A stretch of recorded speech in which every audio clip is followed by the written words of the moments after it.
From a highly secure network of top secret locations across South Texas, this is the Spurs Insider Holiday Edition. I am Mike Finger, joined by San Antonio Express News Spurs beat writer Jeff McDonald. If there's a last-minute Christmas miracle, it will be that Tom Orsborn makes it before the end of this podcast, but he's depending, Jeff, I think, on air traffic controllers and the and air travel the week of Christmas, and I think we might have to soldier on without him. He was supposed to be here yesterday, had to stay an extra night on the road, putting in the hard work, and then got his flight moved to the morning. So much to talk about with the Spurs. Can we do without Tom, Jeff?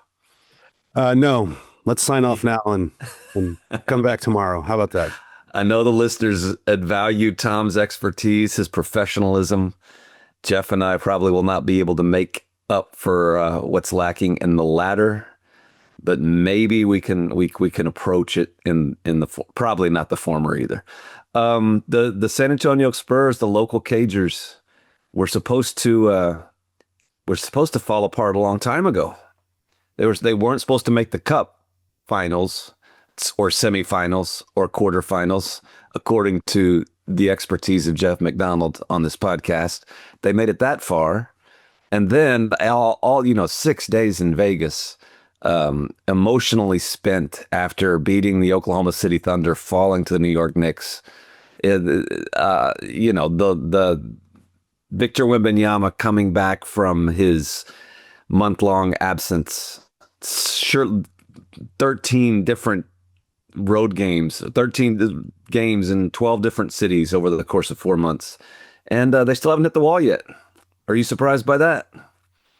Like, I don't want this to be the Homer Spurs podcast. Like, there's other Spurs podcasts for that, but it's hard not to be impressed with what they've done through this entire stretch. And now they enter. I guess we can reveal that we are recording this on Tuesday morning before the rematch with the Thunder at the Frost Bank Center. But heading into that game, they've won 6 in a row. It's their longest winning streak since before COVID. Well, according to the standings. Correct. 6 regular season games in a row. It's their longest winning streak since before COVID. And in each of those games, they had a different leading scorer, which is kind of amazing to me. I mean, to me, that underscores how they've been able to weather this period of the schedule where it's been travel heavy, and there've been guys injured and then coming back from injury, and it's as De'Aaron Fox says a lot of times, it's because they have a team. They have a whole team. They have guys that can different guys that can step up on any night. And I think the thing that's been the most heartening about this last 4 weeks or whatever, they go 9-3 without Victor. And then they have games where, they win pretty handily, and they don't need Victor to score 50. He can get 18, grab some rebounds, affect everything defensively, and they're fine. Like, they don't need him to be the scoring stud of the world all the time to win some of these games. And so I think that points just to the depth that they have, the different players they have that can carry you through different portions of the season and even different portions of individual games.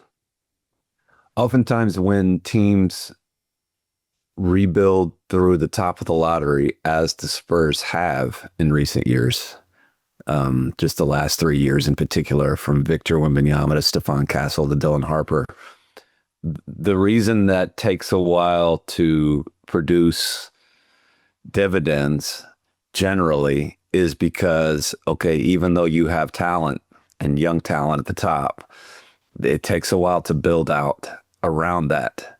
And you almost never see teams like that brag about their depth the way the Spurs have. And I'll be honest, coming into the season, even though we knew all the names, Julian Champagny, Keldon Johnson, Devin Vassell, Luke Cornett, Harrison Barnes, on down the line, I did not see how big of an advantage, how overwhelmingly positive the Spurs' depth would be, if that makes any sense. Like, the Spurs are most nights, they have more depth than the other team. And this is not trenchant analysis for people who follow the Spurs like our listeners do, but it's something I think that should be noted about the way this team was built. That even though it missed the playoffs for 6 years in a row, the depth is there, and it's not just bodies, it's quality depth. Like Jeff mentioned, 6 different leading scorers in 6 different nights. I'm not sure how many teams can say that. And in a league where you do have to pay the stars a bunch of money, no matter who you are, where the star players do get a large percentage of the salary cap on good teams, it's hard to build that out. And Oklahoma City is the gold standard, and Oklahoma City is far ahead of everybody else, Spurs included, in terms of building out that depth. I mean, that the depth is what, in addition to SGA and Jalen Williams and Chet, that was what made them so dominant on the run to the NBA title last year.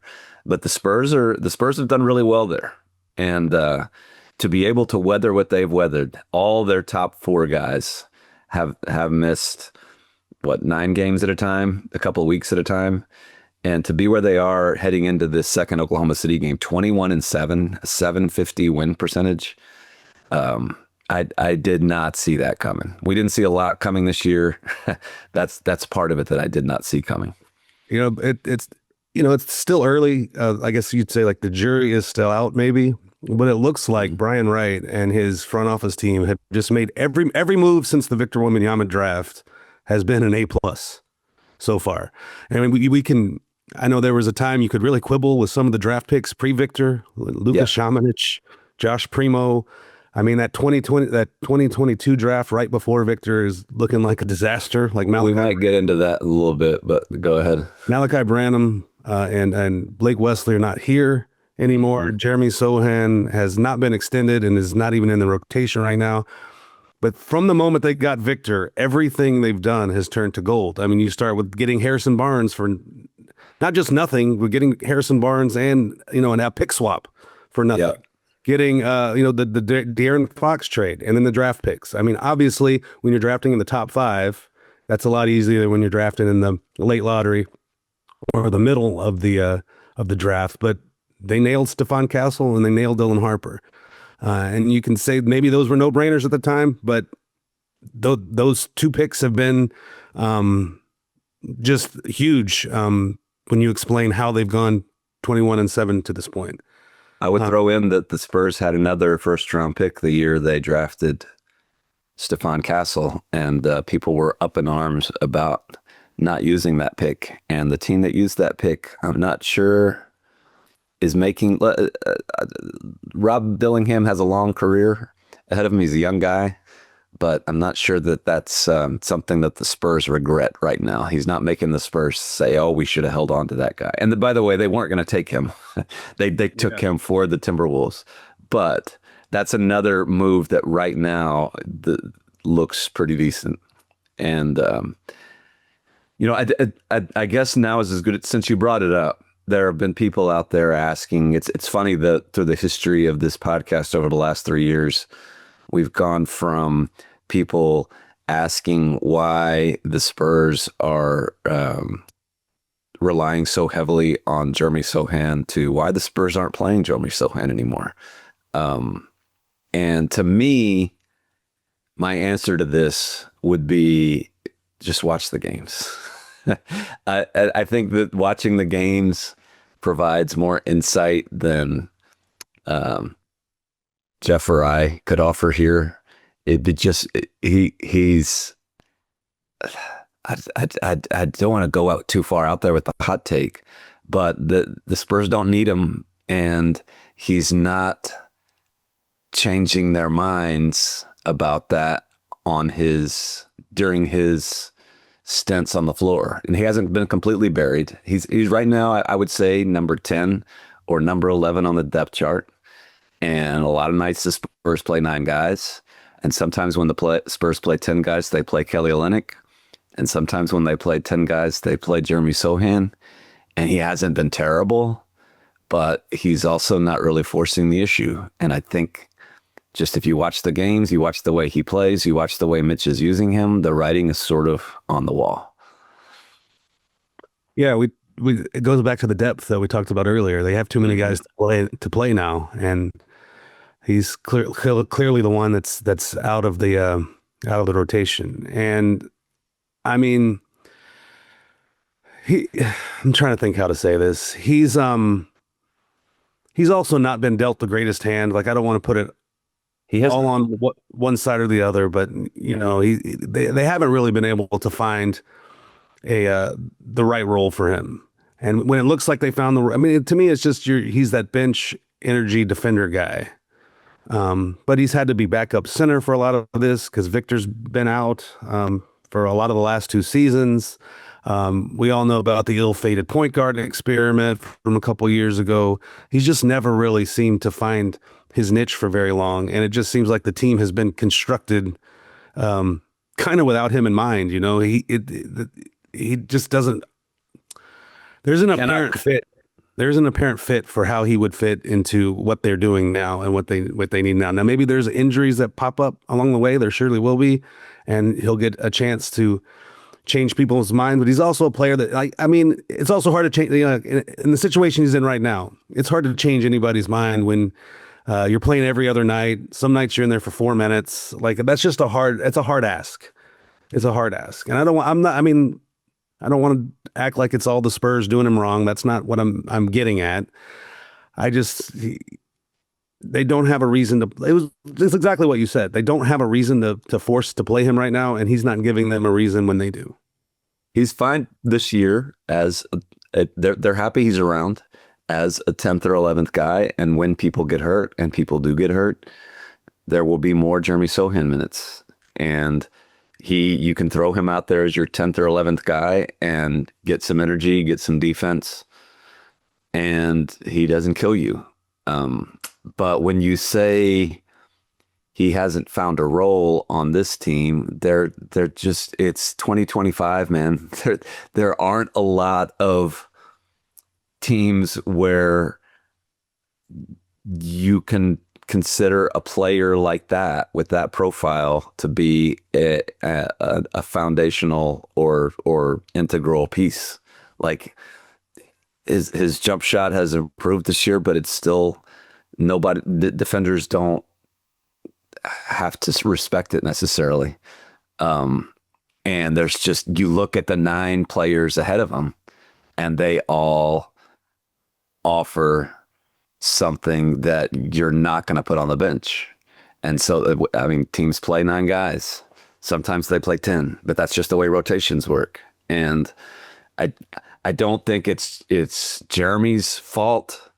I don't think it's the Spurs' fault. It's just that it's hard to find minutes for a player with that profile in the modern game. And does that mean that when they drafted him, that was a huge mistake?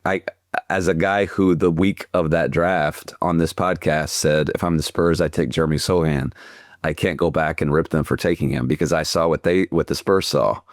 You dream on a guy with the tools that he had, and you think you can fix the shot, and maybe he becomes a guy who lives up to a top 10 pick billing. This is the franchise, after all, that drafted Kawhi Leonard and watched him become one of the most efficient scorers, best all-around offensive players, best two-way players in the league. So you think that people are going to take leaps. He just hasn't taken that leap yet. And you're right, that from the point guard experiment to the center experiment, he's been dealt a less than perfect hand. But this is just for those who are asking about what's the deal with him. It's not like there's some answer that Mitch Johnson can give that explains the whole situation. It just sort of is what it is. And that's that story. He's looking to me like a guy that would probably benefit from a change of scenery. Whether that's if you can find a way to deal him at the deadline and get something for him, which I sort of doubt, or if you just let him go find a situation this offseason through free agency where, he can have a more defined and expanded role. To me, it looks like I think we might be approaching that point. And again, no hard feelings on anybody's spot, but someone's going to be the odd man out, and he needs to go somewhere where he can play. This isn't sourced intel, but it's just looking at the salary situation with the Spurs and who's a possibility to be dealt at the deadline if they do want to go out and add a veteran type, like the type of deal. It's the opposite type of deal that the Spurs have made in recent years. It's trading a younger guy with some upside who another team can dream on a bit. And he's making what, $7 million?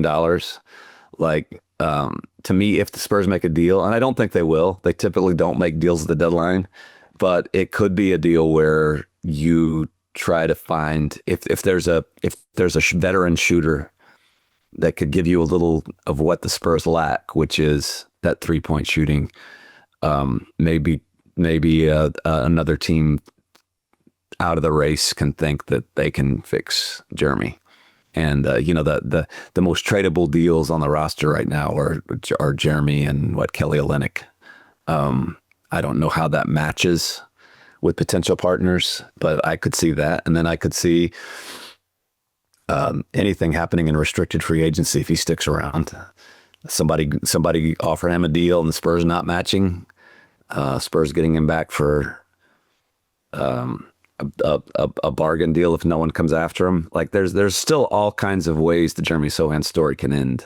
Right. But in terms of the present, like when people ask why isn't he playing, my answer is, well, who shouldn't be playing? And there are 9 guys who definitely should be playing, and that doesn't leave a lot after that. Anyway, Victor Wembanyama has returned and continues to come off the bench. We're recording this on Tuesday morning. I think, Jeff, from what we've heard, there's a greater than 0 possibility that he does not play in that game tonight against the Thunder for for various reasons, which we won't get into. But as a sixth man, I think that the Spurs are pretty happy with the production they're getting from their sixth man over the last couple weeks. He's putting himself in that 6th man of the year conversation for sure. He's going to be on my ballot. I'd also say, you say there's a greater than 0% chance he doesn't play tonight against the Thunder. I think if it were possible, there's a greater than 100% chance he plays Christmas Day against the Thunder. Absolutely. Just to put that out there to make sure not to freak it so people don't freak out. Mm-hmm. But yeah, I don't know when he moves back in the starting lineup. Like, you clearly have to at some point. Yeah. But it's working well, just kind of managing his minutes and letting him go in bursts. And he can. I'm trying to think he can put more energy into his stints out there when they're shorter, and there's less wear and tear on him. Like he does when you're playing 30, 35 minutes. There's just some areas of the game where you're going to drag, but he doesn't have to drag. And, clearly that he's going to have to be the starter at some point. You're not going to bring Victor off the bench in perpetuity. But right now it's nice to have that kind of production coming in off the bench. And it goes back to what we talked about earlier. They're a good team even when Victor Wembanyama is not there, even when he's not on the floor. They're not their best. They're not their best. They're not a title contender. They're not the second best team in the West without Victor Wembanyama, but they've shown the ability to play good basketball even when Victor's unavailable or on the bench. And that's why you can kind of string this out a little while. You don't have to feel, pressured to get him back and up and running and at a full workload right away. He is the type of person who will insist to you that he is playing as hard as he can all the time, no matter what. Yep. And talking to him a little bit, I was in Atlanta, and he said that there's no situation where he considers he's easing his way back into this. It's like he said, if his philosophy is that if he's not able to give 100%, then he's not going to be out there, and that's what he always does. But you and I and the listeners have watched games throughout his career where he's just a big guy, and in the 30th minute, or not even the 30, but when he's playing 30 plus minutes, there are stretches out there where understandably, the dude looks tired. The dude looks like he's just getting up and down the floor. He looks a little bit winded, and every NBA player deals with that, and that's obviously part of the game. But when you're playing 21 minutes, one thing I've been noticing is that that almost never is the case. You are getting peak Victor Wembanyama for 20, 21 minutes a night. And would you rather have 94.6% Victor Wembanyama for 35 minutes a night? Sure. But there's some upside, as you mentioned, to 21 minutes a night. Like, the efficiency is just off the charts at both ends of the floor. And eventually those minutes are going to go up, and that'll be good for the Spurs. But what we're seeing right now with sixth man Victor Wembanyama is just absolutely game-changing on offense and on defense, and it's cool to watch. And he's going to have, barring something else, he's going to have enough games played to be Defensive Player of the Year, I think. I think. Yeah, I don't know if we got into that last week, but there is a sort of an asterisk in that rule about the 65 games and 20 minutes per game, or you have to play 65 games to qualify for all these postseason awards. You have to play 20 minutes for it to count as one of those 65 games. But if you need them, you can use a maximum of 2 games in the 15 to 19 minute range. And Victor used one of those, I believe, at home against Washington. Is that right? It was one game last week where he finished with less than 20, but more than 15. That game will count. And the extra game that he played against the Knicks in the Cup final, that counts. So he went from typically in an 82 game season to get to 65, you can miss 17 games. Well, Victor can now miss 18 because it's out of a total of 83. I believe that he still has a buffer of around 6 or 7, and depending on Tuesday night, which he probably will miss another one, but he still has a bit of a buffer. And I know he's going to try really hard to get it. And in addition to Defensive Player of the Year, some All-NBA MVP looks like a reach, but that's not out of the question if he continues to just be otherworldly and the Spurs continue to win 75% of their games. Of course, he's going to be in the running there.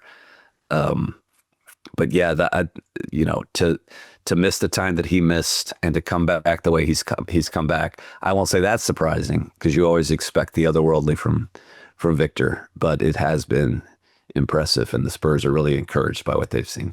I don't know this for sure, but I bet one of those 470 staff members they have, I bet at least one of them, their only job might be make sure Mitch gets Vic to 20 minutes every night.